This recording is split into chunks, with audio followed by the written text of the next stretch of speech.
Alexis goes, didn't you have, are your kids born in the U.S.? He's like, yeah, 2 of them. And he goes, oh, so we might have 2 Pirlos playing for the U.S. He goes, they have U.S. passports too. Then he goes, no good footballers. Models. They want to be models.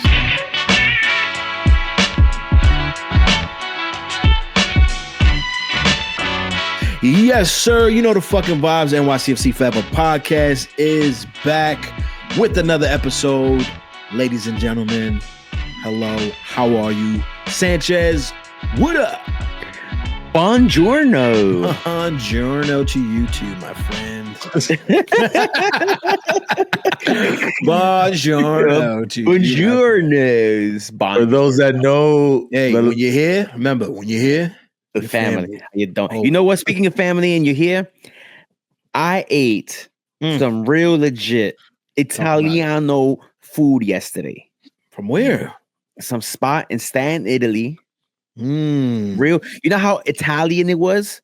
That when we walked in, you know the Jersey Shore. You know that show, The Jersey Shore. You might have heard of it. Fist bump, push up, chapstick.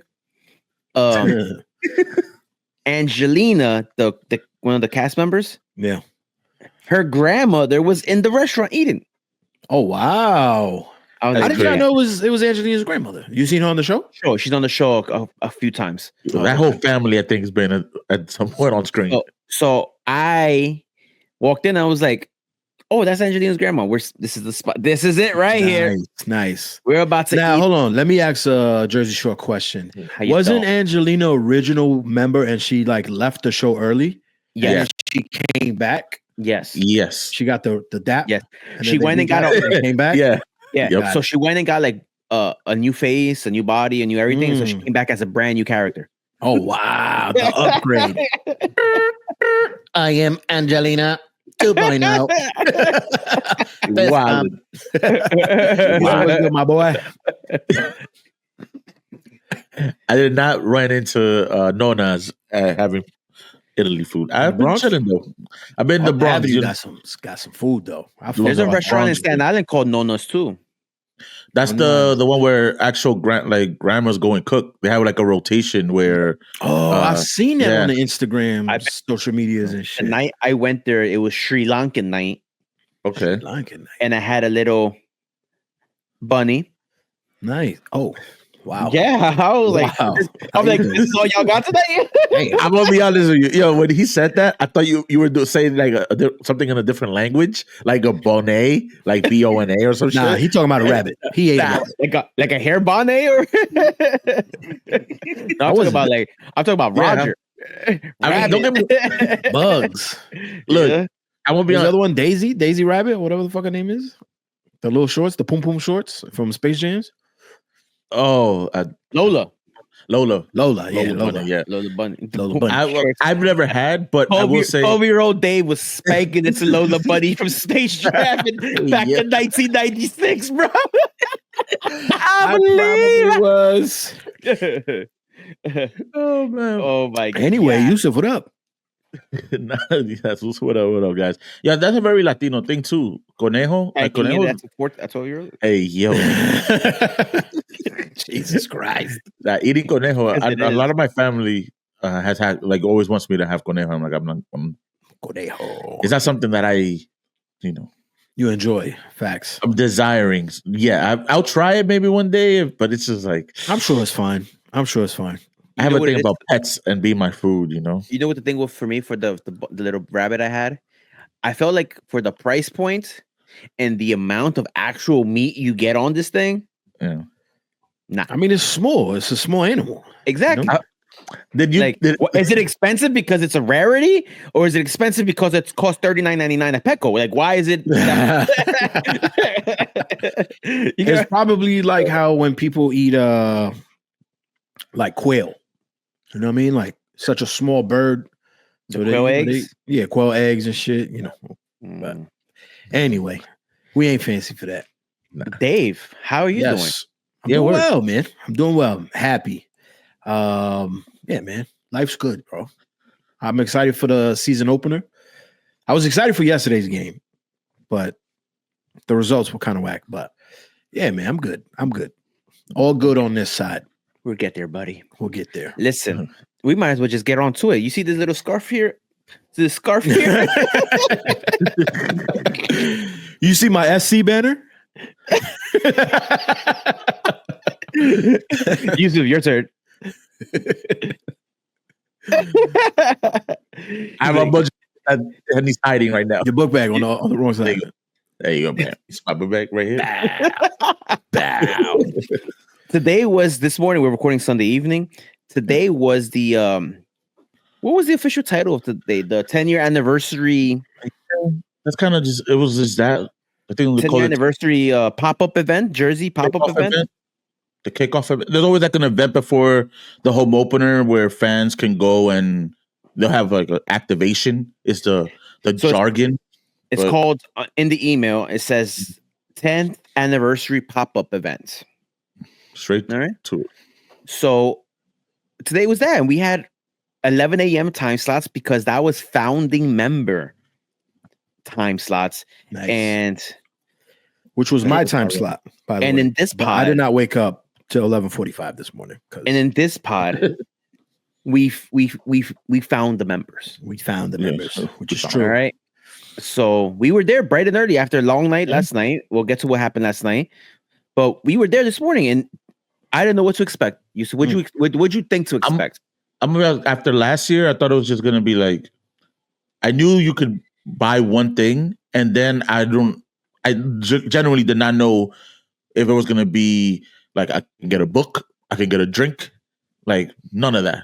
I thought it was just gonna be I go get a jersey and then I'm out. I thought it was gonna be back home and like in and out. That's all I thought it was gonna be. That's a thick ass scarf. It's back at one of those that's roughneck scarf right there. Remember those? Yeah, hell yeah. This is since 2015. Is the only reason I got it because it says since 2015. That's fire. You know, there's a little happy half on the badge. The other side says New York City Football Club. New York City Football Club. And then this right here is the jersey. Oh, you copped the jersey? I had to because I copped the jersey as well. Nice. So, but this is the badge. It's got the 10th badge in the middle. Yeah, it has a little. I love that. The little pentagon. Yeah, that's hard body karate. It's a little patch, you know.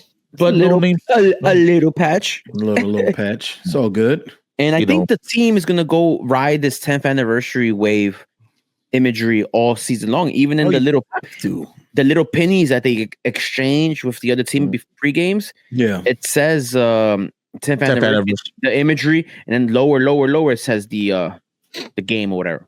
Nah, I listen. You have to. It's a new generation, bro. It's a whole generation right there. So there was so the pop-up events happened, and I don't know. Remember the bodega one was? I felt like the bodega one from last year, right? That was last year, yeah. It was really good. It was a real good success. The way they recreated a bodega, they actually had like a fake cat, and the interactiveness that was it. I feel like this one might have been better, only because of the nostalgia aspect of it. Yeah, I got some stuff. You want to see this one right here was pretty cool. So Dave, try to. I don't know if you can see real quick. There's a couple cool stuff in here, man. Like this right here. For the listeners, this was like they had like cabinets set up all throughout the area with artifacts, really unique artifacts throughout from NYCFC's 10 years of history. Yeah. So this one right now, the one we're looking at, there's a cool scarf there that we've been us three have been talking about it a little bit like off camera. It's in December 2015, so first year off season, they do this friendly game at Puerto Rico with Puerto Rico FC. So they have a scarf. That's Carmelo's team, right?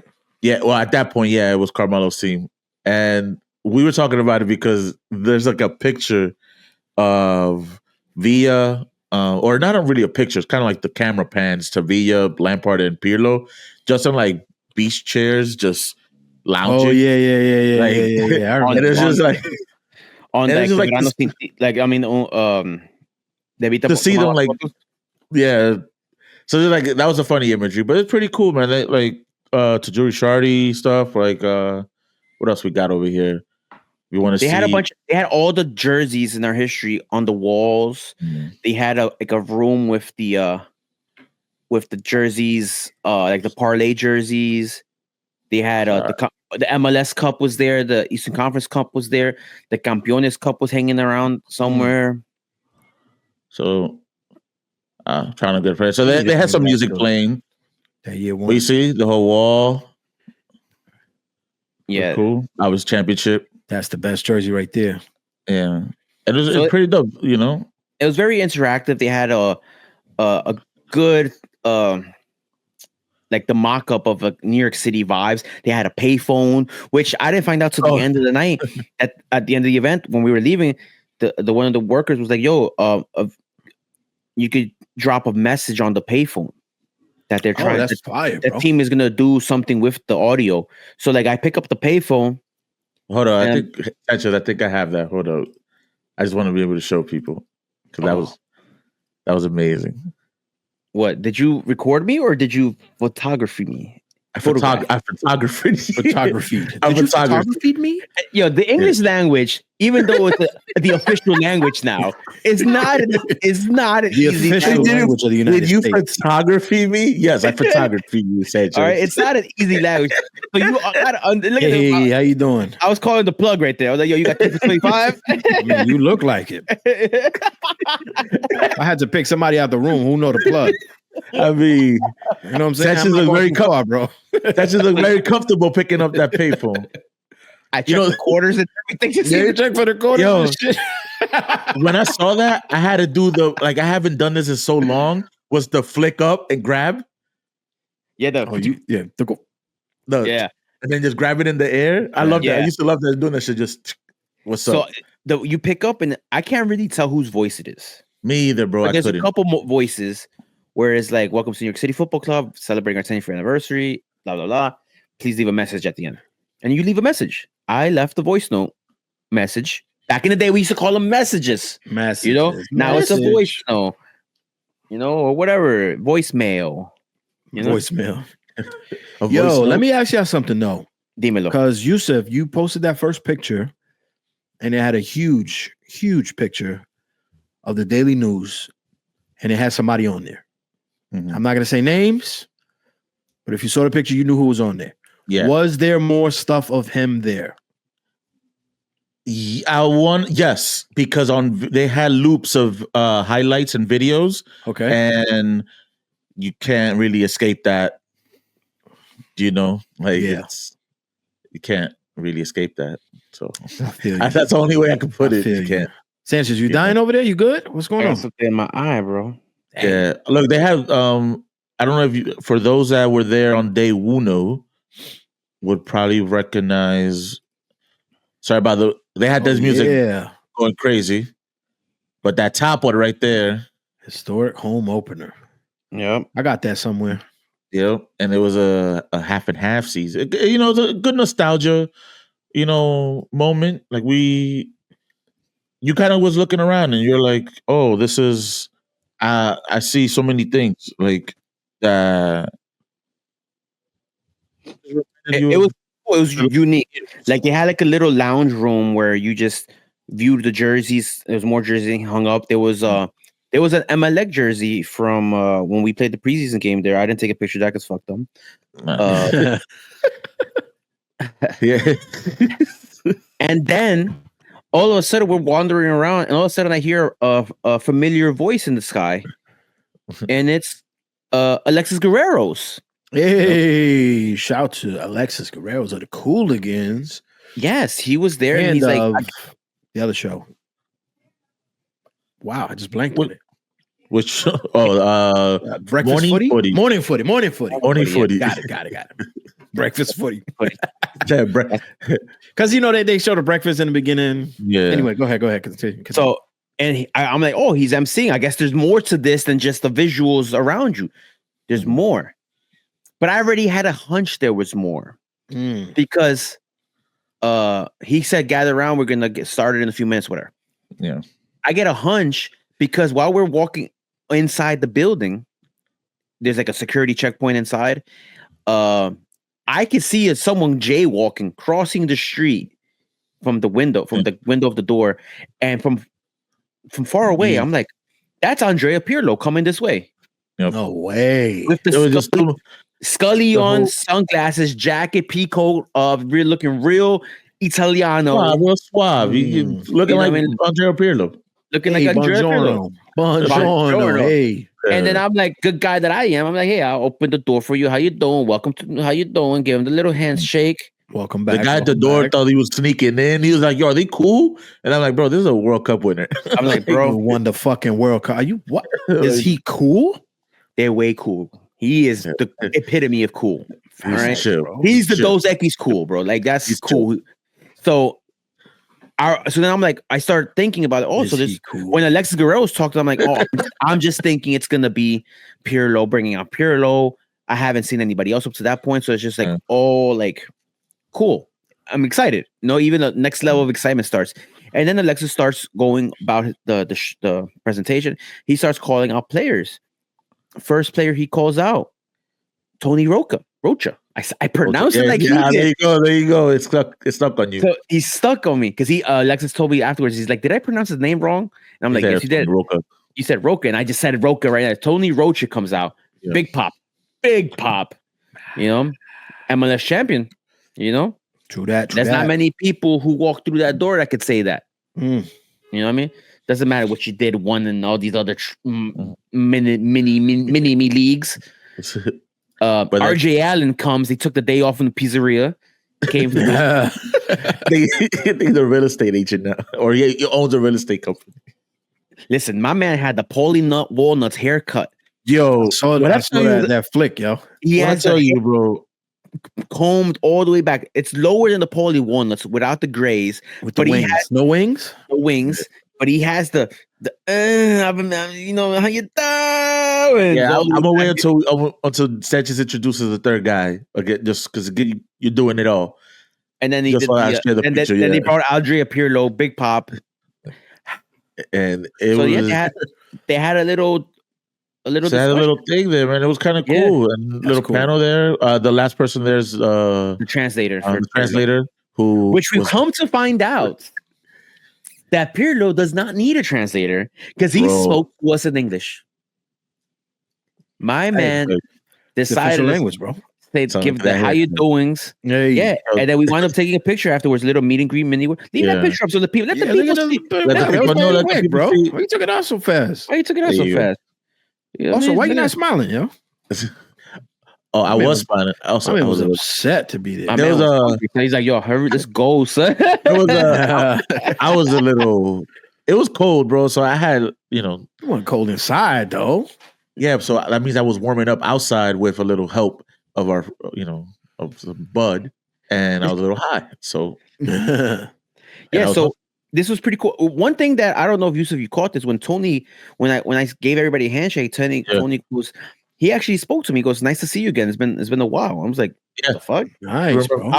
He caught me off guard. I'm like, "Really?" Like, he's like, "Yeah, how you doing?" Yeah, it was. I don't know if he was being nice or not, but I feel like he could probably remember me. He was here for 3 years. We stalked him every away game or whatever, So how can you get his face? The panel was cool. They like Alexis, was asking them questions. Shouts to Alexis, about how it felt being here since early days. 2 out of the 3 guys were really here since the first year. So they saw B from absolutely nothing. RJ was the one helping Villa train early days when it was just him. It was actually him, RJ Allen, and what's the dude that went to Red Bull? He works for CBS right now. Mike Grella. Yeah. So it was them 3 just practicing, training on their own. So in 2014, yeah. So imagine like you were literally there from the ground up. So that was pretty How cool. did they get Mike Grella involved? I didn't know if Mike Grella was involved. Well, this is before the 2015 season in that off season. Like, when you just train with people. Yeah. So Villa had RJ Allen training with him and Mike Grella. I guess 2 guys who were trying to find a team as well. Yeah. And then they literally just went to exactly. The river. Like, both wind up finding a team, and one was successful. One, So, hold up, just because I need, there was a moment in the panel where they started asking about they allowed guest crowd questions, right? Yeah, fan like questions. 2 or 3 questions, fan questions. 2 or 3 questions. And of course, most of them, they all went to Pirlo. And there was a question there. Someone always asked, what is, the qualities? But someone asked about the academies in Italy compared to academies like here in America. And my man decided. I wish we had this on camera, bro. Yeah, this is a moment where it was like, Pirlo decided that this was when he wanted to offload on all of Italy. Pirlo was like, I'm never getting a job in Italy again, so might as well just say he goes, basically, and almost accurate word for word. He goes, in Italy, there is no academies. Yeah. Like, he's like, the level of play is bad. He said, he goes, there's a word. He goes, it was bad, and then he goes, nope, but really bad. And there's a word he used, bro. There's a word he used. Go ahead. I'll let you use that word. It's in peril. He said that in his English.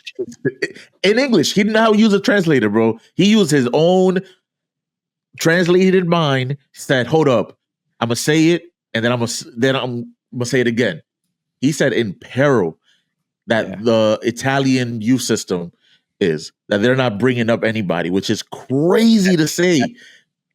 Yeah, Adam greeted me in New York. I don't know how to respond to that, and he goes, he just said a lot of things, and I think shots. Yeah, bro. Pirlo said, I had one in the chamber, and I'm just gonna go off. Yeah. So Alexis goes, didn't you have? Are your kids born in the U.S.? He's like, yeah, 2 of them. And he goes, oh, so we might have 2 Pirlos playing for the U.S. He goes, they have U.S. passports too. And he goes, no good footballers. Models. They want to be models. He's like they're not good footballers. But yeah, it was cool seeing these guys again. RJ Allen, they all had great moments for the team. Yeah. And yeah, so I still think one of the best Pirlo moments ever caught on video was the City Boy Summer they had, and that drop top Ferrari or whatever, Porsche, whatever car it was. They were in the backseat of a convertible on some like off his going through Times Square. Oh man, lit as hell.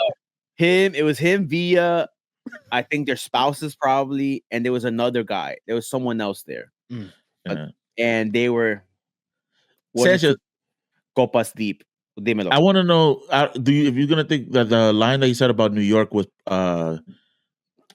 if he had it like planned already, like in his back pocket to say, or if that was on the spot when he's in. There's a video that got presented on the team's social medias where he's describing his time. Alexis asked him about his time in New York, and he goes, "Every day in New York is perfect." I think that was just him on the spot, being him, like his way of translating. It's translate. I just noticed something in the scarf. Looking at the picture, there it's the old logo, the old badge. When all the imagery in this event was the new badge. Was the new badge? Yeah, I see it. Yeah, I think maybe because since the jersey technically is the old badge, they took for continuity. They're like, hey, because that part has the jersey pattern on it on the scarf. I get it. Yeah. Yeah, so it makes it tracks, as the kids would say. But not fun event, man. It was cool. Again, y'all had mentioned something. I don't know if you guys were gonna bring it up again, but y'all mentioned that this, which I went to, was the founding. It was for founding members only. This our time slot, yes. Yeah, so, and then when I found out when we were just hanging out afterwards, after the whole panel, whatever, that they weren't doing other panels throughout the day. So what y'all got to see was an exclusive just to founding members, which is fire. It's cool because I feel like they really don't do much for us, This was pretty cool. Legitimately, what was cool about it is that they did meet and greets after the panel ended. That's how we got these pictures. We were towards the end of the line actually. But at this point, the next time slot started, so the new people started arriving. Yeah. And maybe not all of them, because we're able to take pictures with them because they eventually left. Yeah, so They booked them for an hour. Yeah, they probably booked them. Pirlo's like, y'all can't afford me for 2 hours, puppy. You know what I mean? I could bring one of my sons, or non-soccer playing ones, but it was pretty cool. Bro. Me? Nah. Tony was like, yo, I'm here all day. Like, what you need? You know what I mean? Y'all need help on the podcast? Like, yo, Tony, chill, bro. We got to see some people some listeners. We got to interact with folks too as well. So shouts to yeah. Yeah, we interacted with front office people. Hung out with Polanco. That was pretty cool. Yeah, I mean, we got to meet new people, new listeners of the pod that I've never met. They came up to us and like, hey, we're listening to the pod. So that's always fun, man. That's always cool. Meeting new people and saying thank yous, because it's at the end of the day, people take their time out of their days to give us to consume our time. Like correct. We share the space together. So that's pretty cool. Man. But overall, I think this event was the nostalgia aspect of it makes it so much better than years past. Yeah, I want to share a photo. So that to me was pretty cool. Yeah. So right here in this picture, you see the that bucket hat that was pretty cool that came out a couple seasons ago. The reversible. They got the pennant from the first inaugural match. Inaugural game, yeah. I'm looking at it right now, actually. Yeah, I have mine up here too somewhere. Oh, the Spider-Man bobblehead. Spider-Man. They got the mini MLS Cup trophy. I want that so bad. Which they got David Villa's Captain Armband. Which I have. That's Sean Johnson. That's Sean Johnson? Oh, yeah. And they got the Tati's those are Frank Lampard boots, I believe. Yes. Yep. And that's Tati's Mate cup mug. Yeah. Whatever it's called. I can't really see what this photo says. It says 2000 what team? 2015 teams. 2015 team signed a photo. Oh, nice. Yeah. So there's everybody. It's a interesting photo to choose to sign because you can't see anybody's faces, but John Saunders is out. Yeah, they got a MLS Cup ring, the Frank Lampard match worn boots.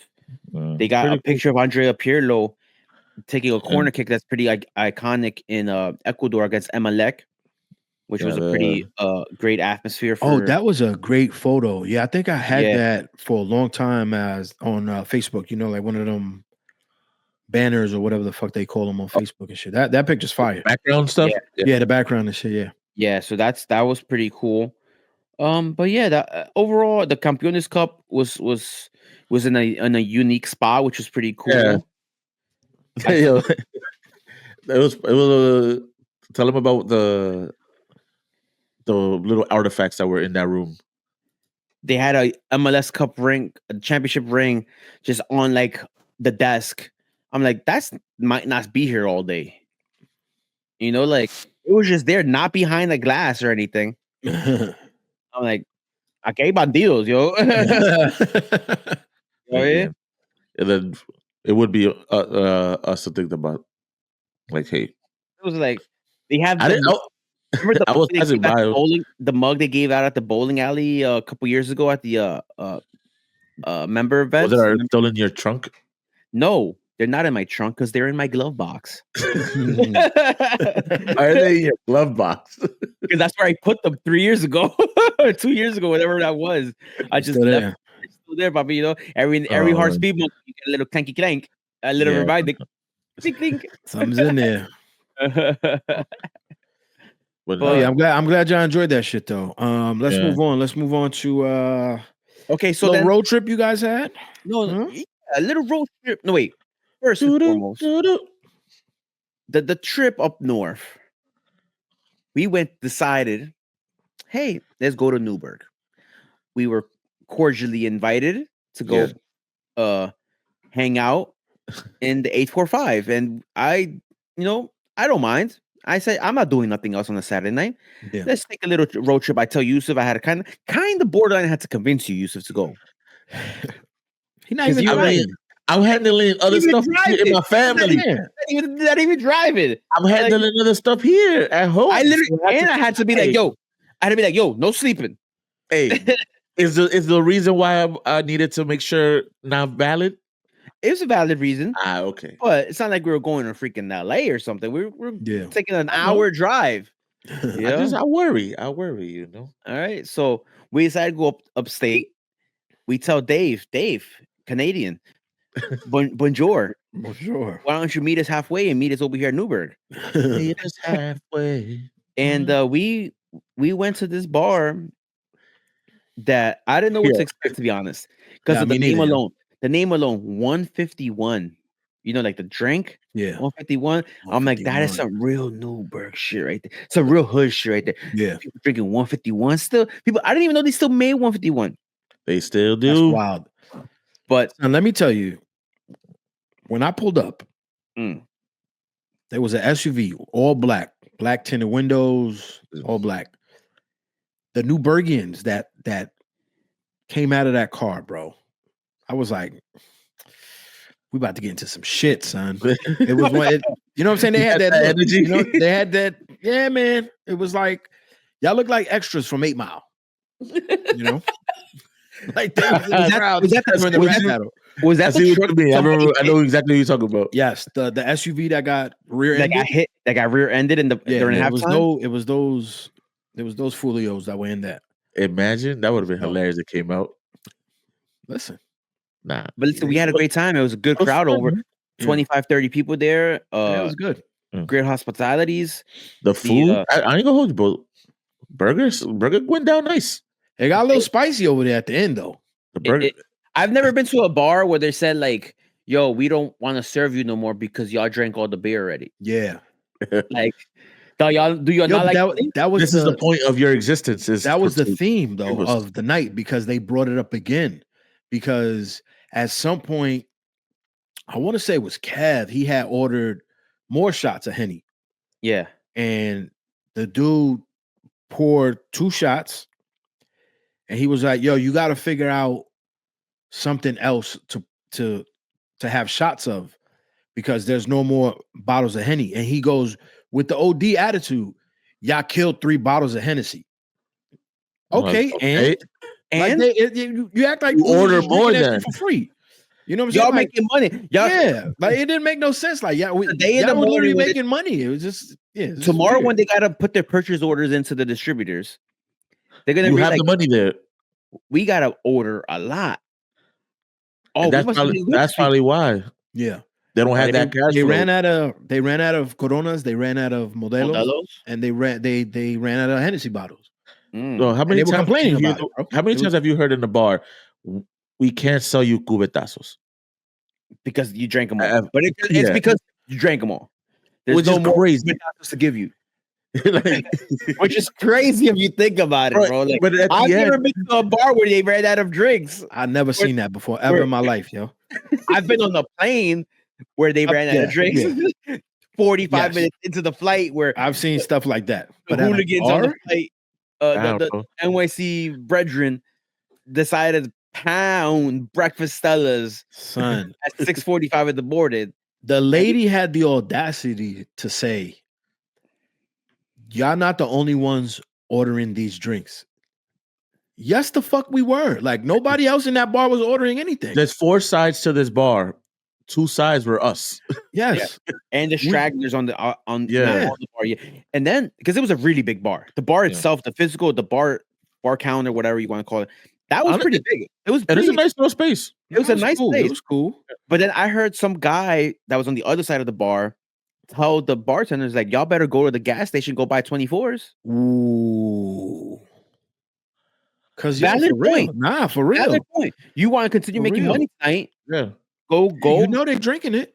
People are drinking it. Go get more beer. I just found that shit so weird, bro, that she was so bothered by the fact that people wanted to keep ordering drinks. Like, we're at a bar. Like, this is. I think I came to the conclusion that that was the first time she's been ever swarmed. Yeah. Like she seemed like she was overwhelmed. In the shit at that point. You know what I mean? Like, this, I'm working too hard right now. Like, relax. You know, I got this job so it could be a cakewalk. I didn't actually think I had to work. I just wanted to give drinks to my friends. I just wanted to hang out with my friends and shit. And over here working. And drink for free, you know what I mean? Newburgh, shouts to that 845. That's not the crowd to hold back. You come to, when you see 845, you gotta know, all right, there's gonna be one of those games. Yeah. You know, lock in. You're in the back. You're in the back doing stretches like. I'm about to drink right now. Reach, pour, reach. You're doing your exercises beforehand. You're doing this. I heard too many times last night. Yo, dude, you want a Henny shot? No. But okay. No. But you got to check it. Hold on, because you got to check the moment we get in there. President, we arrive.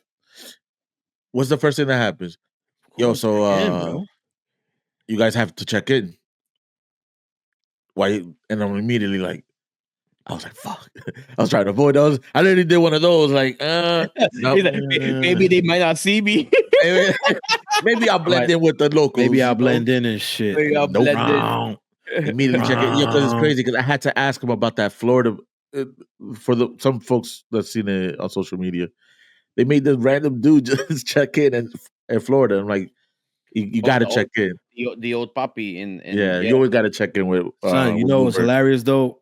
I had took my coat off, and Ivan comes up to me. He's like, "Yo, you gotta put your coat back on." I'm like, "Why?" He's like, "Yo, you gotta check in. It's mad cold outside." I'm like, "Fuck, man." They had a little shots. They had a little reserve tank in the back seat. In the back seat, and shit. Chilled. And yo, it's cold up there, bro. How you cold? Yeah, I feel like Yousef. I go Yousef. It says 36 degrees. Let's see how cold it is when we get up there. And we pull up. It's at 23. I was like, yo, it's cold. Brisk. It gets brisk. Because when we got there, there was like some mud. When we got there was like mud and stuff around where the car was, and when we left, it was ice. Solid. Like the mud was ice. Solid mud. Nah, but honestly, it made me appreciate the fact that these are one of the most hardcore fans we have. Like to not only make that trek weekly, but they'll do road trips to away days from there as well, and that's just they got a big passion up there. Shouts to you guys. Like, not for sure. And Creepy said something too, where he was like, we're talking about something, off topic, but he mentioned, yo, we're not from the city. And that hit me. Like they from up north. They from El Campo, bro. But they fuck with the team heavy duty, bro. You guys saw that post a few days ago where NYCFC put like how many hours it would be, how many miles it would be to drive to LA. Yeah. Yeah. And I commented A45 makes that drive, no questions asked. And they commented under that Etihad roadways.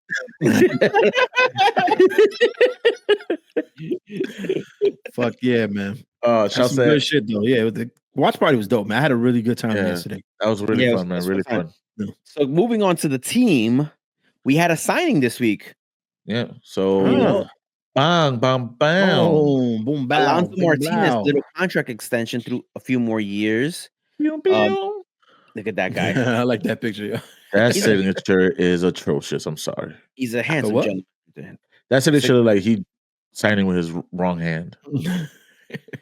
It could be worse. It could be freaking Julian Fernandez signing with his wrong foot. Diablo. That one won't ever hit it will never make it, bro. I have a theory about Alonso Martinez. Well, we saw this week that the contract stuff, determinations of contracts was released by the league this week. Yeah. And his contract ends this year with an option for next year. Right? So everybody's happy that he got a contract extension, but I am Mr. Pessimistic at times, and I was like, could it be that we got his contract extended, he signs a new deal, so we could sell him off now? Could be. I think you know how we like selling people. I think it's realistic. This is a guy who's played internationally already. He's been in Europe. I'm just gonna look up how old is he? He's in his 26, I believe. All right. You can look that up. So I think since he already has European experience, he's 26. I bet. Teams can look at him and be like, yo, this guy, after another season at striker, and if it goes well this year, it continues to go well with piggybacking off last year, it'll be like, hey, this is a guy who's a proven MLS goal scorer already. Has had experience in Europe, I wouldn't be surprised if a team in Liga MX, a big team in Liga MX, the Netherlands, goes back to Belgium. Like he gets a legit opportunity on the first team in Europe. Yeah, I think he sees the kind of moves we've been making with players like Santi, Tati. I mean, I don't, in general, when players like that are within his sort of caliber are moving out, they're not moving out to no small team for small dollars anymore. They're moving to names that are playing in important competitions within their continent, or it's immediately like, yo, you're going on a trajectory to Europe back to do whatever you want. Yo, so, you think? Sorry, go ahead. No, I'm just saying that with that in mind, because if he has a season just even slightly better than what he had last year, I think they're gonna come knocking. Like phones are. I think people are gonna start calling the team because he's. I hope he doesn't go to a Liga MX team though. I just that league is kind of right now. If he would have left, honestly, I would love for him to stay because. Yeah, but I think that we gotta consider that honestly. Yeah. That of course, that he might be getting signed for a potential move going forward.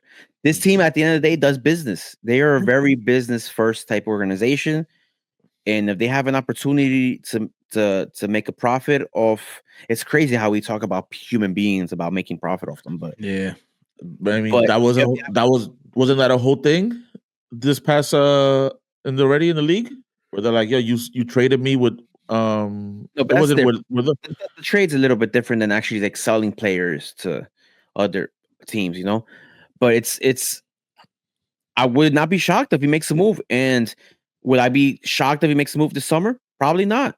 It would hurt, but I don't see him staying long term. I don't see him riding out that contract here. No way. If he continues to play well, there's no chance he plays here. Yeah, because he came out of nowhere last season. He had what, 16 goals? Yeah, and MLS 17. Son. No, I think it was 16 regular season goals, and then the other 17th was, I think, maybe in the playoffs. I mean, it's he counts it because that was that intro to the video that the team plays. Forgot who was it that asked him on the press conference. Or like 16. He's like, "That's good." Sure, was it 17? That's good. That's what. And remember how he came in though. Remember how he came in without the minutes, like the first third of the season, not playing as much. Yeah, like that. Imagine he would have been there from the jump. Yeah. Honestly, Cushion probably still has a job if he starts the season. Shit. How many thought he had when he won the Golden Boot? 19. Right there. He's right behind them, yo. Yeah. He's on pace. Dude. Like, he was the top goal scorer in MLS after the All-Star game, I think it was. I think that was I forgot something. I remember the stat being something like that. I mean, good for us for at least now. At least we know that he's solid. Yeah. We know that we're gonna have somebody up top that we can rely on to get some production because we've been asking for that and we found them. And if you look up the way he was been playing the last couple of matches, it's straight up just you are in the middle. You are not wandering to either side. If you are, you're still within the box. Like you're not going anywhere to the touchline. So we got our center forward for now. And unfortunately, while he's here, as long as he's here, I hope he continues doing what he's been doing. Happy with him? He's trying to get this going. He's trying to do that. Fuck it. That celebration. Let him do it. Like, y'all happy with it? With what? Him on top? Yeah, we got nobody else there. Yeah, exactly. Until we bring in someone who could challenge him for that position, he's the man, and he's doing all right. So he is the man.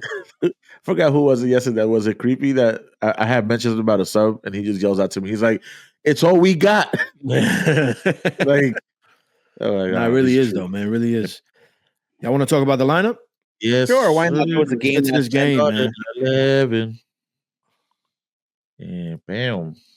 Boom, bow, boom, boom, bow. Boom. All right. So against LAFC in BMO, it was a BMO Stadium, right? Yes, sir. We have Matt Freese in goal, O'Toole, Risa, Tana Slavic, and Tavon Gray making a start, coming off that little injured list, I guess. Keaton Parks and Justin Hack in the midfield with Bakrar, Maxi Morales, Hannes Wolf, and Alonso Martinez up top. Initial thoughts on this lineup, fellas? I would like to start, if that's okay. Yes, of course, please. I thought it was interesting seeing Gray get to start with coming off an injury already, you know? Other than that, I was kind of weirded out too with Baccarat starting. But I think you had called that, Sanchez. I think you said he was going to get a start. Other than that, everything seems pretty hunky dory. But yeah, I don't know. I would have rather seen maybe who would play at that spot for Baccarat. Would it be Trapito up there? I would probably rather see him. Let me ask you just this. him and then him and Gray were the two ones where I was like, I don't know. But let me ask you this. Since you mentioned Gray, right? Gray came in the same breath of Gray coming back from an injury. Do you think Donna should have started compared if you have Martins on the bench? If he started, I just feel like if you come off an injury, I think you need to come into the match a little bit later. I don't think you should start right away. Like you gotta. I feel like that's a lot of pressure coming in, like, and there's potential to get re-injured. First off, with Martins, Yousef, cue that picture in a few seconds. Get that ready for Martins, first off, I felt it was the right move to have him come off the bench. Remember, I think he missed all of preseason off this injury. So just because he's fit, he is not match fit. He has not played all preseason. No. So him coming off the bench at the time period that he did was the right move. It could be leading forward that he will be the starter next week. I would not be surprised if he starts next week. He came in the 75th minute yesterday. So him making a start next week would be totally normal for me. Yeah. And going to the first part of what you were saying, Dave, hit him, Dano. With a Baccarat. with Baccarat coming in on the wing. What did you text him on the side? Like, yo, put this picture up when he mentions this man, bro. From here, bro. I am a director from afar, even though he's this dude, you know what I said? Because in my head, I'm like, I'm trying to hear like when this man's gonna queue up this thing, and it's like, like why? The thing is, I don't see it on the chat. I don't see it in the other chat. Like that's what I'm saying. He's sending personal messages and shit. Have $1,000 fax machines in their hands, buddy. No, but I'm saying I don't see it in any other chats I'm in. This guy, yo, he sends me this. He's sending it right to the director himself, yo. I literally just kind of I saved the MJ. I'm like, why are you bringing this Q in? So yeah, Baccarat starting on the wing. I kind of said that's where he played in Algeria. He plays on the two strikers type system or off the wing, overlapping into the middle and covering the same similar spaces as the center forward, sharing that area. And he did that.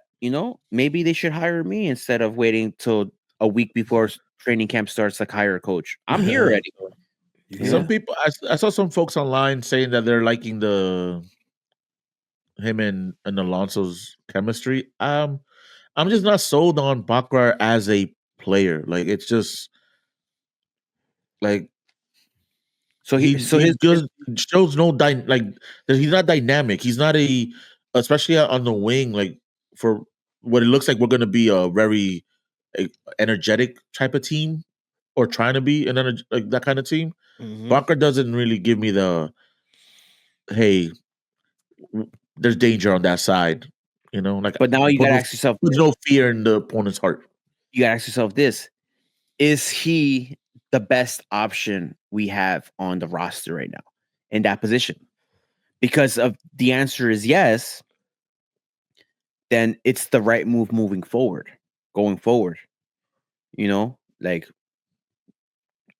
There's a couple of things we have to keep in mind now. That him starting as well as Alonso Martinez, no longer they don't have a sub for each other now. One of them has to play 90 minutes. Yep. So, and it's most likely Alonso Martinez because there's options for the wings with Trapito Ojeda that we saw come in yesterday, Malachi Jones when he gets healthy. There's options there. We don't have the option up top, so we have Alonso Martinez is gonna have to put in 90-minute shifts. You know what I mean? You got that big contract. Now you got to play 90-minute contracts. You know what I mean? So, you just got me thinking though, because the Malachi Jones, when he does come back, we saw him last year just immediately take over that spot. That was his spot from the moment he got on. Oh yeah, that's right. So what if him trying Ojeda and Bakrar there now is more of him? Maybe he got the scouting report from the coaches like, hey, Jones, once he comes back, if he's fully good, that's his spot. Yeah. Now he's testing out Ojeda and Bakrar there as potential just rotation of if I need a sub on the wing from Jones, I can have Bakrar go in there. If Alonso is cooking, he doesn't need to come out. I can use Bakrar's sort of striker mentality to be part of like just smart options. Maybe that's the thought process of having him early on. That's a good insight. Man, good insight on. Do we know the timetable for Jones on when we should be expecting to see him back? I feel like he's close. There's nothing specific out there, but he's probably training already on his own. He might have had a muscular setback, because the word was last season that he was almost ready for the playoffs. So it's been 6 months since then. The only thing I could think of is that he had a setback, a muscular setback, a hamstring, a calf, or a quad, something in that sense that pushed him back a little bit once he started ramping up the intensity in his training. That'd be fine to see him come back. But yeah, that's a good point, Yousef. I didn't even think about that. Yeah, because then that's the extra sub right there. You could bring Bakray in there. You could bring Ojeda in there. Doesn't give answers. It's still not a highly. I still don't feel it's a competitive, like keeping pace with the rest of the league. No, in those positions on the wing, and depending what happens with like Alonso being subbed out, then that position becomes a weakness also at that point. You know, because there's nobody there to sub for him. That's going to be equal in level of competition. Yeah. Word. What did you guys go into like as the game went on 5, 10, 15 minutes into the game? Where did you guys see the game going at that point? How did you feel about the game so far? What about you, Sanchez? I think obviously Tavon Gray getting hurt in the 5th minute was a little bit of like a little bit of karma from what happened last week with Fafa Picault getting hurt in the 7th or 8th minute. You know, it's like a little bit like a right back here. Here's that injury right back to you. I think it might have been a mistake to start Gray. I think so too. Yeah. From not being on the bench last week, right? Because he wasn't fit, to starting this week. We just spoke about Martins getting an opportunity to get minutes and test his endurance and his physical capabilities. I think so early on in the season, a similar tactic should have happened with Gray. Have Vilinic play, and then the sub be Gray come in. Yeah. Give him a proper opportunity to warm up on the sideline, like really get loose, maybe a massage at halftime, like to see if anything was tweaked them when he warmed up. All these things, not just throw him out to the Lions then.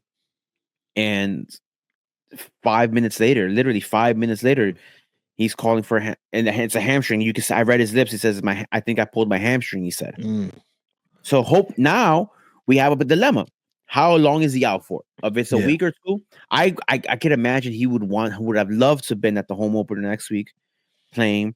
Of course, at Yankee Stadium, at Yankee Stadium in the Bronx, 10-year anniversary, all these things. He was probably at the first game as a fan. Probably, yeah. You know, so all these like now is a setback. Who knows how long it's gonna be? Now the sub becomes a question mark moving forward. You know, do we get what was the kid that came in last week? Nico? Yeah, Benalcazar? No, not Nico.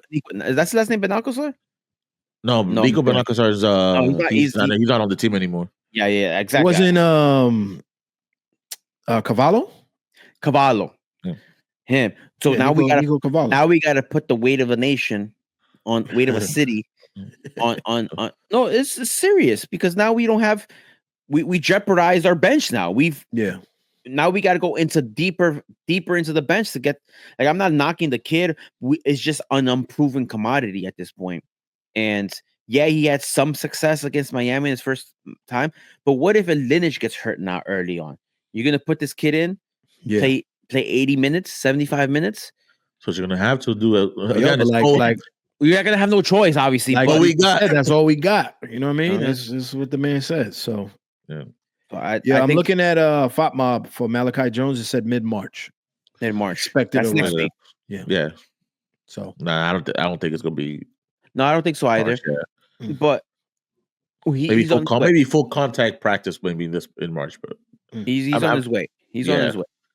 I also think with how well Lineage played last week against Miami, getting the goal, and he did his thing. He reward him with the start. Yeah, reward him with the start. That's why I found it so off-putting. Now I don't want to say off-putting because I love Gray, but I thought it was just very interesting. I thought it was interesting that you would put plus the long flight.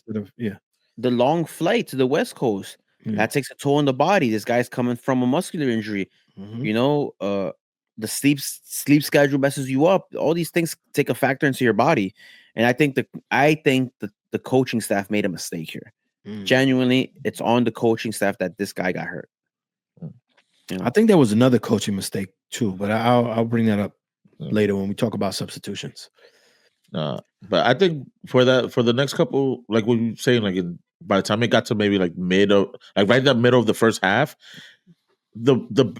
we were holding our own. I think against LA, people think people hear LAFC, they think because it's always in the playoffs, always play for trophies, big names, which is crazy that Giroud is not starting. Yeah, that was wild. But we honestly, I don't think we were any lesser than what they were putting on the field.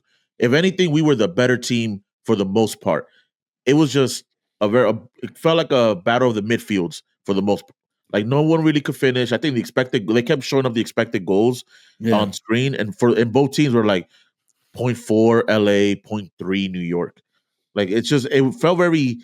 It started not. I don't call it stagnant. It was just it was like a duel. Yeah. Like we couldn't fit. Nobody could figure each other out perfectly. I felt like oh, go ahead. Sorry. No, I'm just saying. But we were finding spaces. We were finding good passes. I think everybody on the field for the most part was putting in a decent shift. Well, I think honestly, with the exception maybe of like Tana, who I'm not big on him. He makes a lot of like weird defensive mistakes. I just that was my flow for it was that it felt like it was going to be one of those a mistake is gonna be what causes the result to change. So I thought it was going to end 0-0. I didn't think a goal was happening. Yeah, I was thinking this is one of those games where a mistake, whoever makes a mistake is going to win the game, and that's pretty much what ended up happening. But yeah, man, I don't know, bro. This was a weird one. It's a weird match. What made it weird for you? Just that, like if you look back, you read the stats on all the websites, ESPN, FOTMob, MLS app.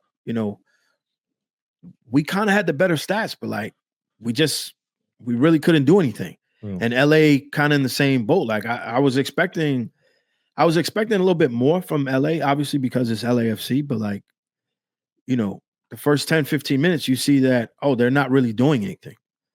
And it was just kind of one of those I want to say uninspiring performances of both teams, I think. Like who would you rate your highest play on in this match? Like, I don't know. It's crazy. It's crazy though that you say uninspiring because I came out of this match a little bit more of like we can hold our own. It's just we have holes that need filling. I say uninspiring for this, and not to jump too ahead.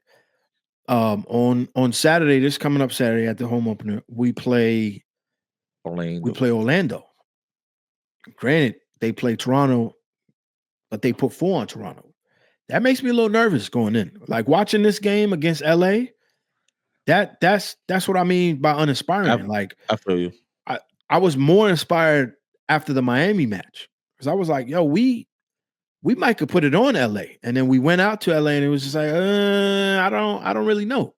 It's like they put it on, but they really did it at the same time. You know what I'm saying? So like, I see what you mean. Like, yeah, that's why I say uninspiring, but because it makes me a bit nervous going into the home opener against Orlando. And yeah, I mean that's listen, like where was Wolf yesterday? Like I feel like he was lost. You know what I'm saying? Like I don't know. I think Hack had probably again. Shouts to Sanchez. This is the second week in a row. If I had to give man of the match for our team, I'd probably give it back to Hack. Just back to back.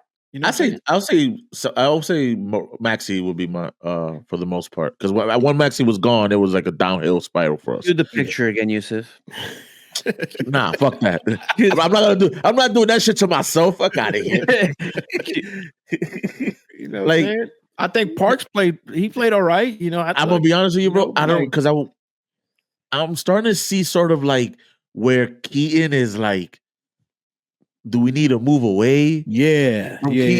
Sanchez brought that up too yesterday. Like, I don't want to say I don't agree with that fully, but I do think it's not a full cook. Hold on, right now. Let him cook. I do say we have to start thinking about life after Keaton Parks. It's starting, and when is that time period going to begin?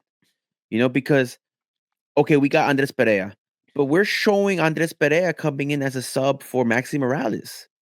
Yeah, you know, so it puts a lot more pressure on Keaton Parks.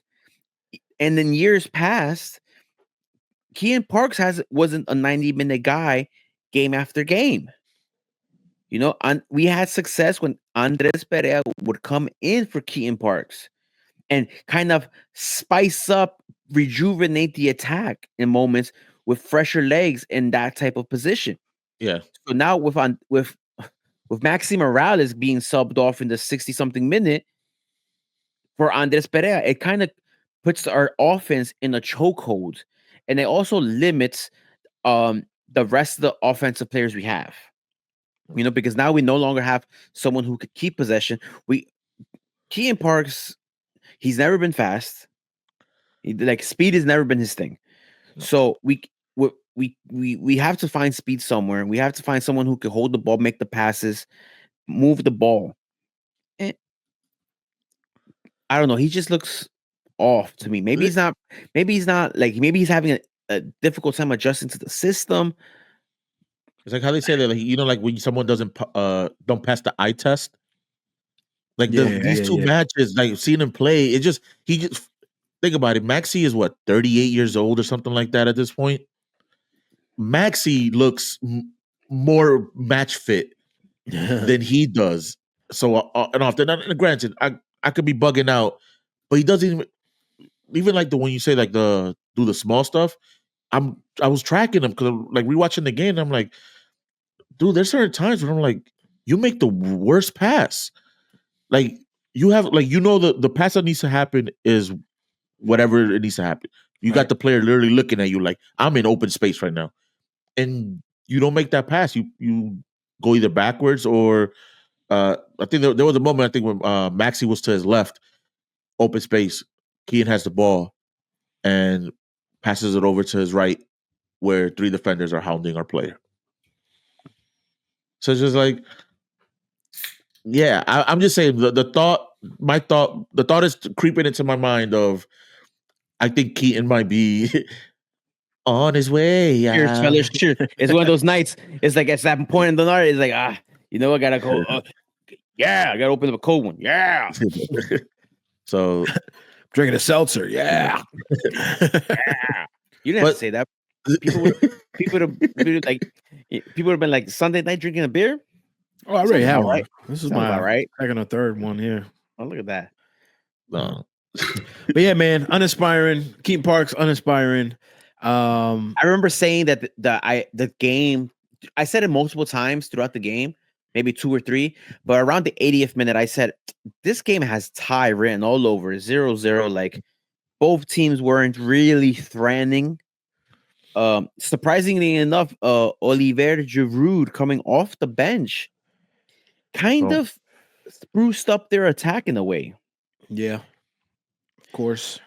I mean, I had someone. I would hope that someone of his caliber can come in and actually do something. He's an older fella too, though. Yeah, but coming off the bench is also interesting. For a Bobasi, which is great, like an MLSer like an MLS or MLSer is taking your spot. Has your spot. He's 38. 38. But let's real quick. So Pereira came in for Morales in the 60th, along with Ojeda for Bakra. Mm-hmm.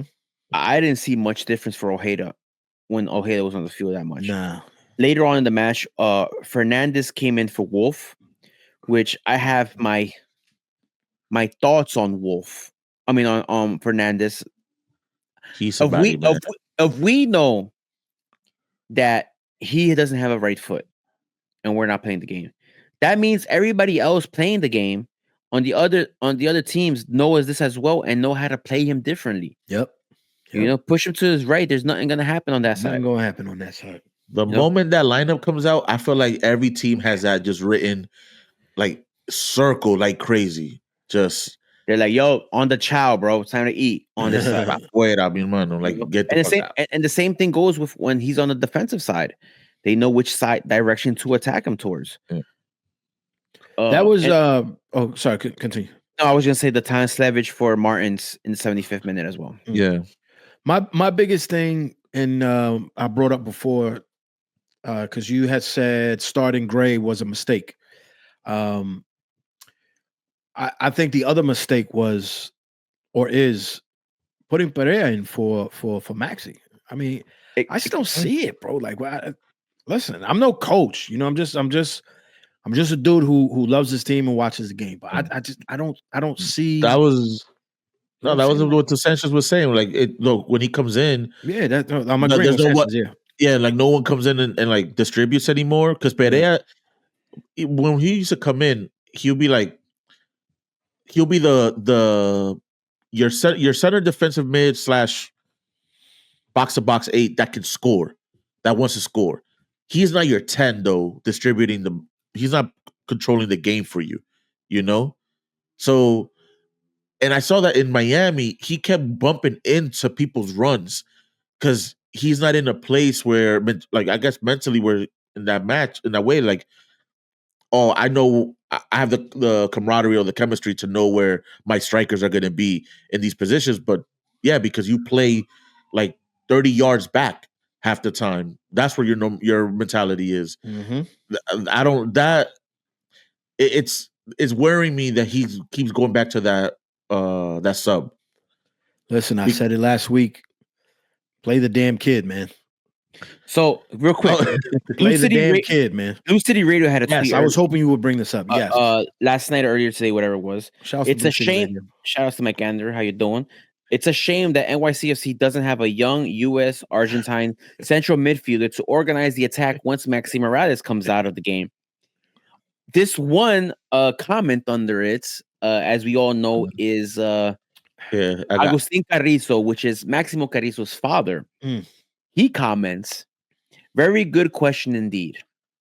I have been wondering the same for some time. Fear of glory might be ? Bullet.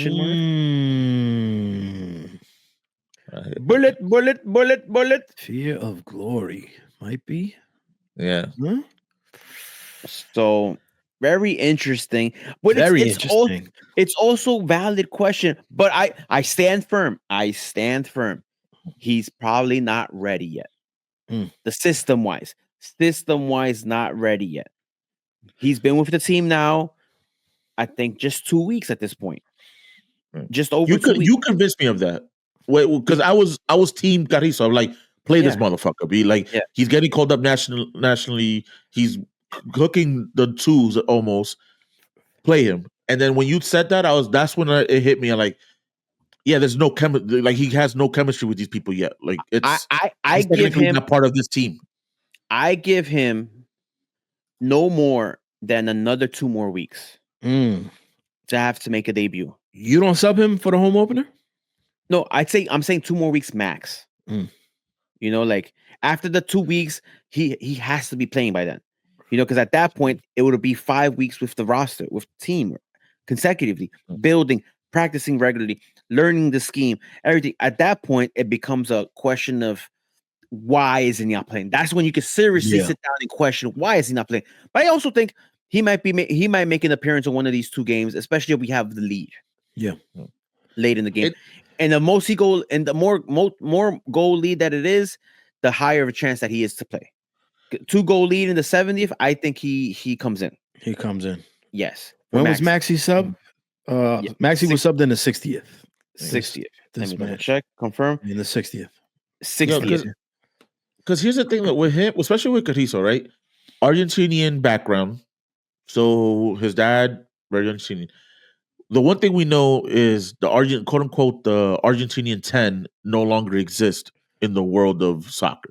But in MLS, it kind of does. Oh, it very much so does. Thrives here. Yeah. Thrives. And we have arguably one of the best in this league. Yeah. No, but we have one of the best. Maxi. Yeah.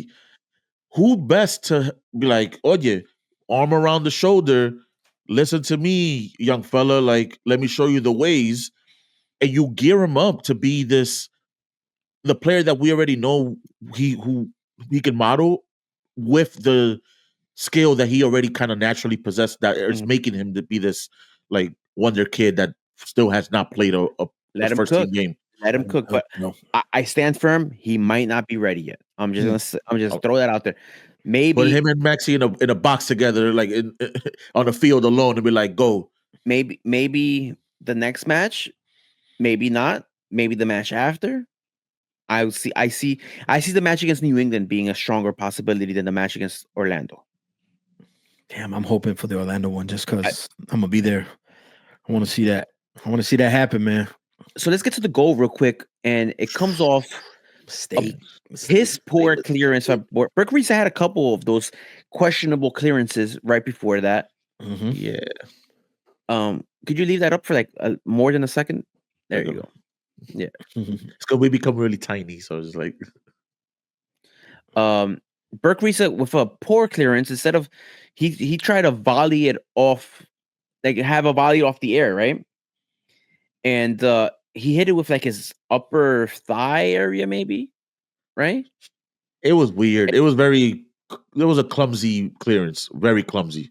Yeah, he was struggling with clearing the ball the whole game too, which is another thing to worry about. So, and it basically the ball didn't clear the 6-yard box. It stayed within the 18 yards box, and it just landed perfectly for I saw a break. Hollingshead, whatever. Hollingshead. Yeah. I saw a breakdown that the goal, obviously Giroud didn't score the goal, but his movements and having to drag the defenders caused this dude to be open. So that was his impact on the game. Giroud's impact on the game was off the ball. You have the mentality. Well, Giroud tried to take a shot. Yes, because he's making that run. He runs down. He basically misses it. I don't know who Risa was defending at that point. But yeah, it just that clearance was just terrible. It just puts it on dude's foot. I don't know, man. It's ridiculous. Yeah, it's heartbreaking. It goes back, man. It's one of those things. It was whack, bro. It was whack. Took the air out of the room. Like at least for us, but 86-minute goal. It's just like how do you justify once again like mental breakdowns in the last 20 minutes, 15 minutes of a game that cost us matches that we're in? The questionableness is like, why would you think it's okay to clear the ball the way you clear the ball if you're not going to be able to properly clear the ball? What? Maybe he didn't know, but someone else should have been like, yo, you got time. You got the space. Yeah. Let the ball come down and then clear it properly. Like you had a second and a half to make it to make a better play on the ball.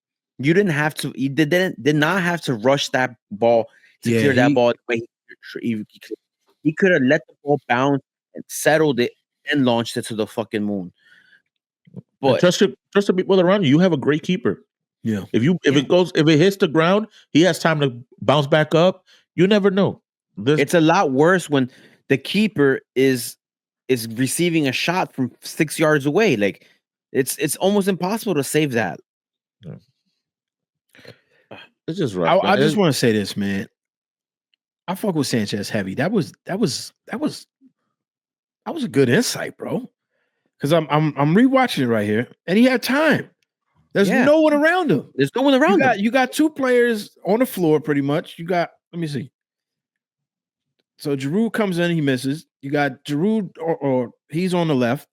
You got Money on the floor. Burke Reisa gets the ball. Yeah, he had time. He had a lot of time.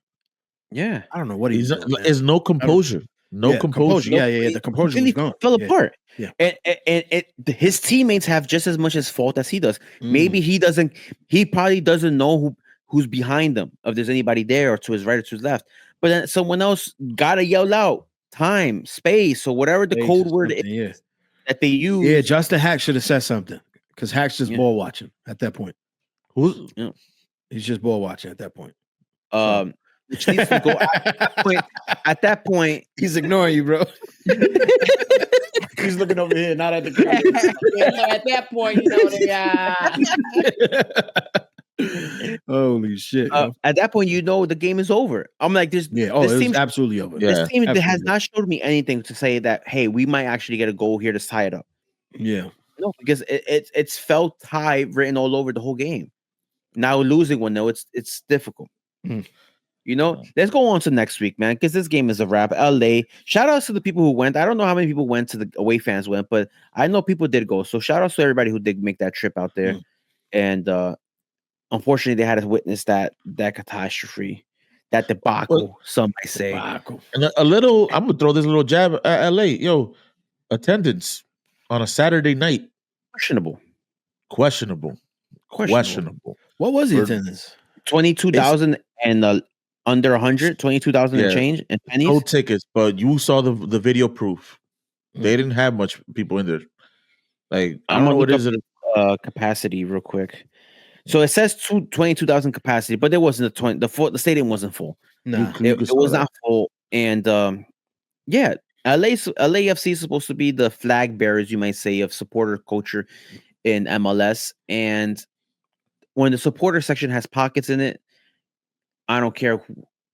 That team specifically is supposed to be the one to not have to be leading the league with this shit. So but next week, guys, we are back back in the city, the Bronx. Let's go. Bam. First off, before we get to the game itself, what do you guys think about the FO? Are they going to have any surprises? 10-year anniversary on the exact date. 10-year anniversary dates when we went to Orlando and filled the bowl with Kaká. Flush the bowl.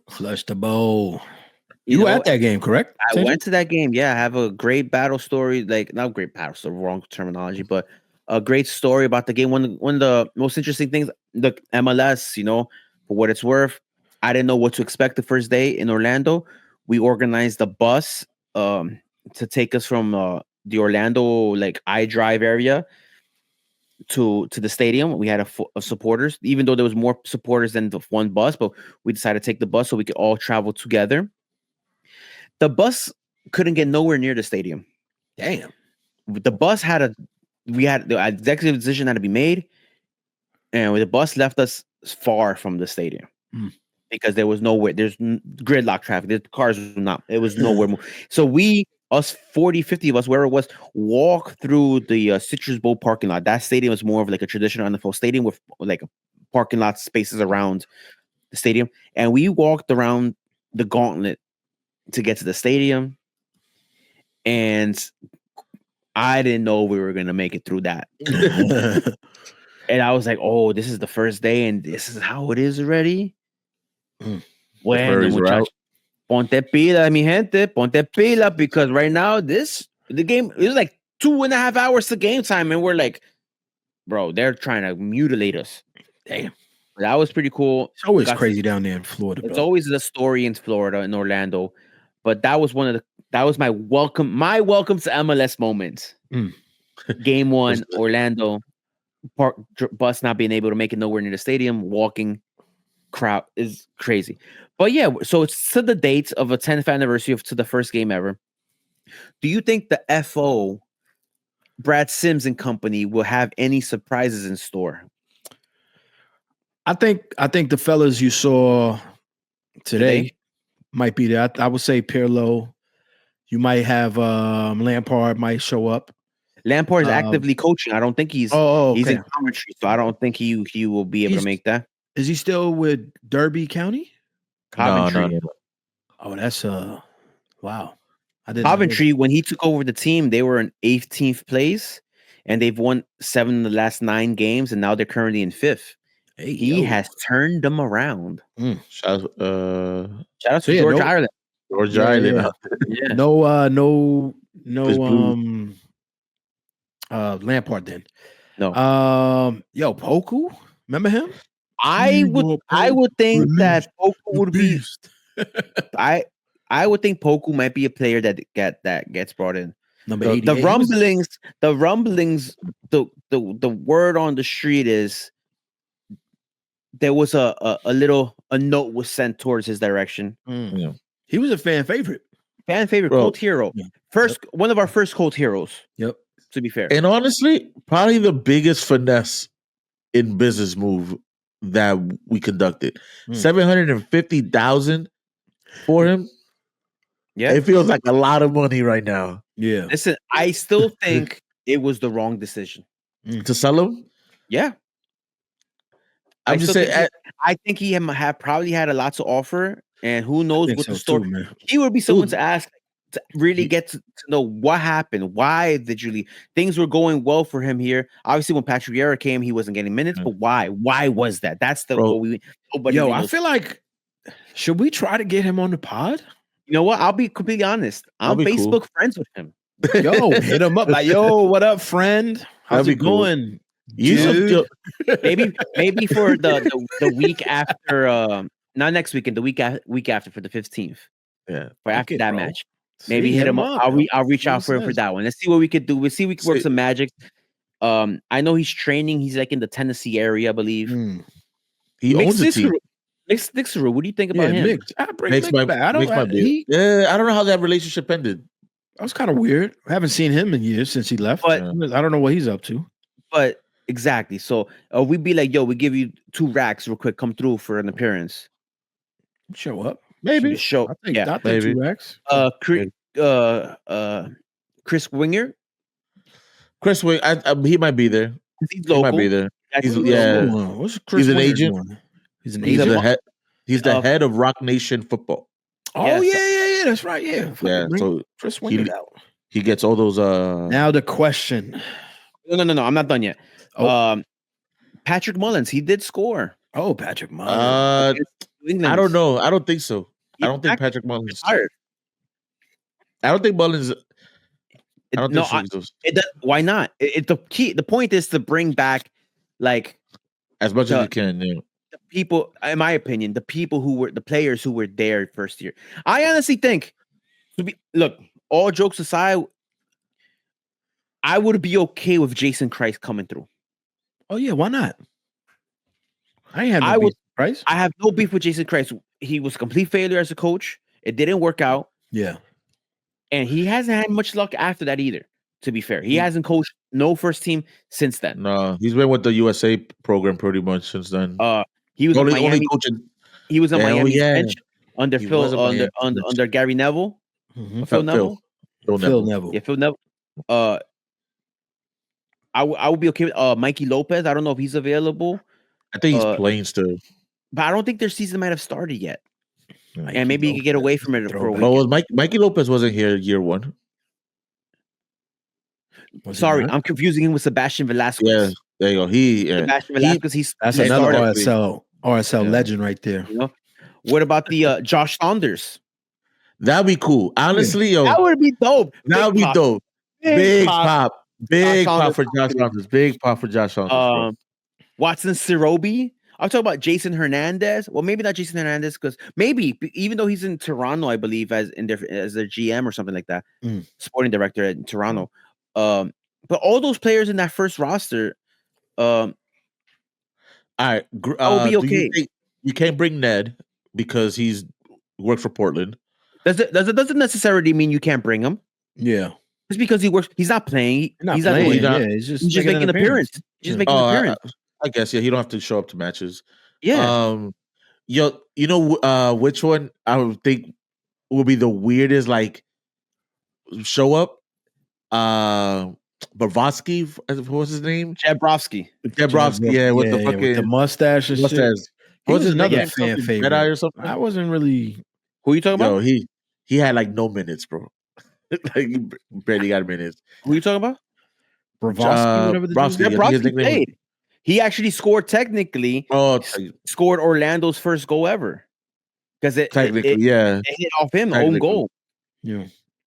You know? That's true. He was on starting lineup. Yeah. Jeb.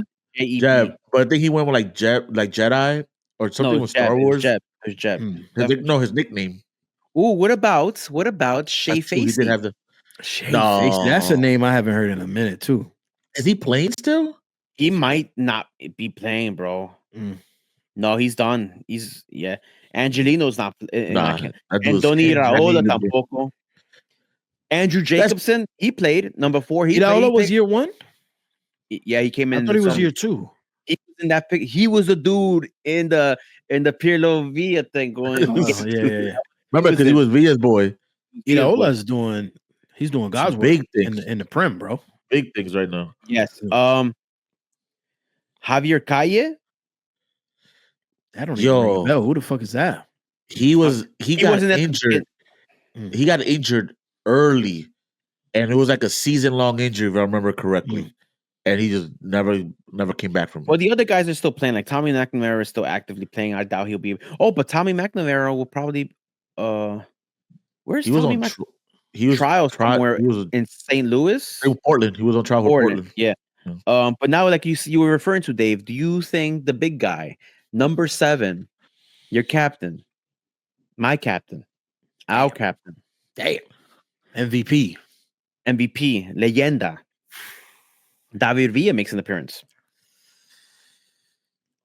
I don't know, man. That's muddy waters right there, bro. I just don't know. He does a lot of stuff for his camp, and he does stuff with God, what's that? Moya. He works with Moya, There's a DV7 stuff. Yeah. Moya in the Cooligans episode when they brought in Francisco Moya, councilman from Queens, who was a big played a big role in the stadium and with his point. He mentioned that Villa does work with him regularly, like to this day. Yeah.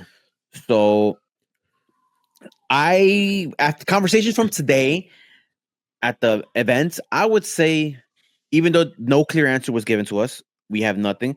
We not even an insight to be yes or no, but just the way I felt from the conversation is like, I don't think so, man. I don't think he comes. No. I don't think the team is ready for it. I don't think the team is ready for the backlash. The potential backlash. They're not willing to risk that. They're not willing to risk it. Yeah. I think they're not willing to risk it. Yeah, that's exactly. Especially with the stadium. High risk, low reward for them when it comes to just having them just show up. But you know what though? How big of a reward would it be if it goes well? That's how I look.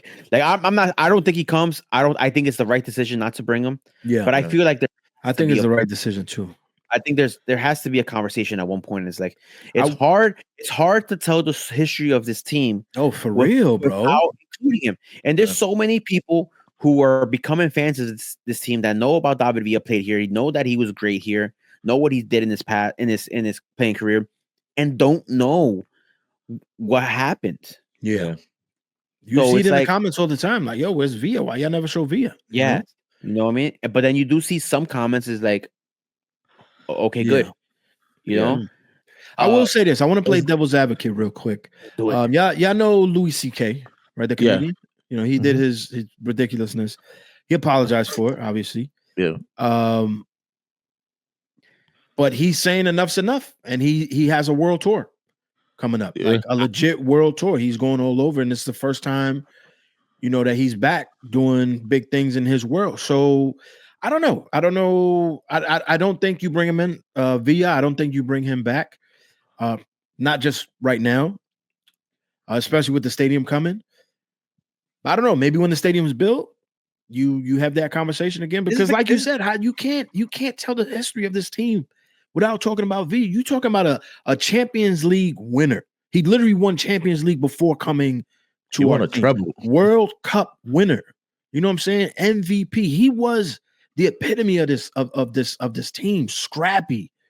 He would give you 20 plus goals a season, bro. He carried the mantle and kind of took away that stigma of signing older European DPs. Real, bro. For real. I'm here to retire. He was like, no, I'm not here to retire. I'm here to ball out. Yeah, and ball out he did. And he did. Do you remember the verbiage that was used? At an advanced age, getting older and getting better and willing to put over other players. Yeah. It's like, you know what? I'll come off the wing, my natural position, and play center forward and give opportunities to people like Tati Castellanos. Yes.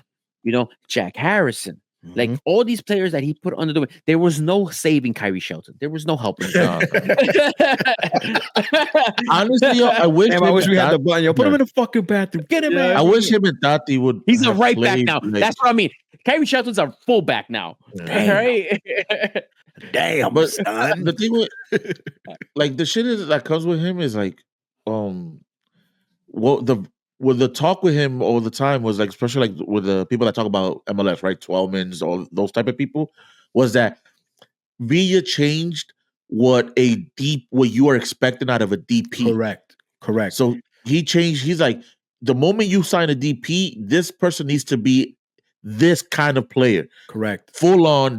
You're not coasting, because the thing was around that same time, you had Gerrard in LA fucking stinking it up, and everybody was like, "Oh, we don't want that no more." Like, this man is washed. And then the other dude, the German guy, Schweinsteiger was around there. Drogba was coming around that same time. So you had a lot of these DP big name Europeans that were just not doing anything. But you know what? Villa reminded me of this.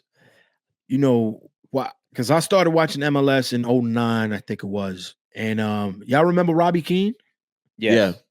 So he used to like that. Gallows, bro. Like that. That's I'm not sure if he was a DP, but he was big time in Europe. He was out there. He was a DP. It was him. He played well, bro. Yeah. You know what I'm saying? And Villa gave you that energy, bro. Villa. Listen, it's Villa hard, dude, man. bro. It's hard, man. It's honestly, it's hard. Like you guys said, it's hard telling the story about this club. I remember, because obviously my wife's not a fan of the sport. She likes it now, but having to explain who Villa was, I'm like, dude, he was a legend. You know what I'm saying? Like coming from Spain. It's like that meme is like, dude, he got a Spanish call up. Like, when it's he legit played for the Spanish national team for New York. Wow, what like the old head reading the Simpsons, the grandpa in the Simpsons, like reading to the kids, saying who Villa was. Exactly. That's exactly what it was. Like, listen, he was one of my.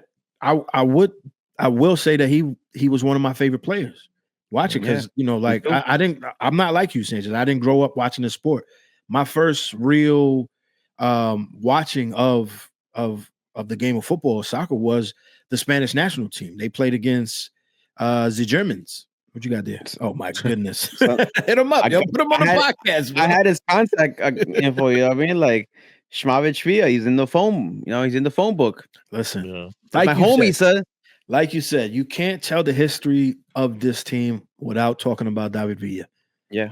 Did he score over 100 goals for us? I think he barely. No. Maybe it was like in the 90s or something. He had like 97, 98, I think it was. That was a talk, was like, he's going to come back and try to do the 100. Yeah. But it was the way that ended, kind of just, I'm out. All right, real quick predictions for next week. Orlando obliterated Toronto last night 4-2. Real quick, I think they're cooking something good over there in Orlando? I'm kind of worried. Yeah, I'm a bit worried too. But listen, Like you say all the time, Yankee Stadium is different. We could beat anybody on our day at Yankee Stadium. So I'm going to say 2-1 New York. We going to end up winning. The last time, if I'm not mistaken, the last time Orlando beat us was in August of 2022. Since then, it's been either us winning and ties. So, I mean, LA also had never beat us, and then they beat us yesterday. Yeah, I'm not a big on like. Come on, man. I think I bring the mood down. All right, listen. I'm gonna just put it out there again. I'm gonna say we're gonna go for another tie again. 2-2 tie. 2-2? 2-2 tie. I think like maybe Maxi Morales gets us a goal. Wow. Somehow. Yeah. Maxi takes a penalty and scores it. That'll be beautiful. If he scores a goal at the home opener, you know, in front of the fans, home fans, that'll be a good morale booster. Tie 2-2. Yousef. I say 1-1. 1-1. 1-1, and it's like for some reason, you know something? I thought penalty. Like I have a penalty in my heart. Like one of those is going to be a penalty, but 1-1. So let's get that penalty. Orlando's they're being a consistent team. That's like what is it? Oscar's last name again? Sanchez. There you go. Pareja. Yeah, like he's a good coach, man. He's a good manager. Like he knows and he knows his league. He knows what it takes to. Yep. I wouldn't say win because he technically hasn't won, but he knows what it means to be competitive in this league. I think they won the U.S. Open Cup with him. I'm counting like MLS Cup. We haven't won the U.S. Open Cup. That's true. We got that star though. That's also true. Two things can be true at once. Two absolutes. Two absolutes. Yeah, but 1-1. I'm just happy to be back home, see everybody back. It's gonna be fun, man. Yeah, David, let's do the march big time. You know, let's get those flares. Thought, Dave, you didn't give a score prediction. I did. I said 2-1. Yeah. Okay, 2-1 with the victory. Yeah. 2-1 with the victory, and I'm gonna say Maxi with a penalty goal. Sweet victory. Yeah. So Orlando lost. They lost to Philly in the opening game 4-2, and then they ended up waxing Toronto 4-2. So it's our turn to wax them? So yeah, it's our turn to drop 4 on them. Fuck it. Let's see what happens. Nice. Why not? All righty. Let's get out of here because I want to eat. You know, I'm kind of hungry too. I'm just staring at my food, bro. I cooked right there, bro. I cooked and eat. I'm not like some dudes on the pod that literally take breaks to go open the Grubhub and serve himself. Someone made a special request and I fulfilled it. My bad. Boy, attaboy. But yo, thanks everybody for spending River Dirty. Thanks for spending time with us. That's goodbye for you English speakers out there. It's the NYCFC Forever podcast. We'll see you guys. Peace.